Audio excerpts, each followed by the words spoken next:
Declan Rice could become a target for Liverpool next year.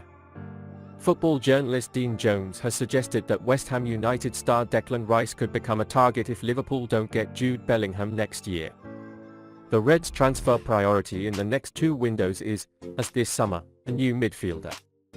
Bellingham is the man who has been heavily linked to his transfer to Anfield, but there's no guarantee he'll be able to get him as the competition for Liverpool's signing will be huge. Declan Rice is one of the best midfielders in the Premier League.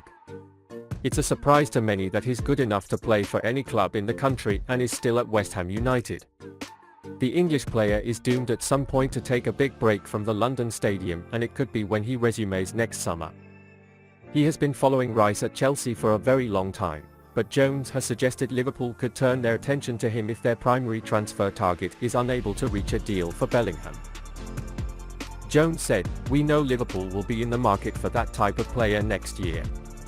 I still think Jude Bellingham will be a priority for them, but I wouldn't be surprised if Declan Rice was mentioned. I've even heard the Reds are doing some research. Rice would be an outstanding signature for most clubs in world football. He's a great player and Liverpool will be very lucky to have him if they can get him somehow. But West Ham will claim the world for him." David Moyes announced in April that West Ham's asking price for Rice would be at least £150 million. This is a terrible amount of money, and whichever club agrees to buy him for that fee will have to break the transfer record.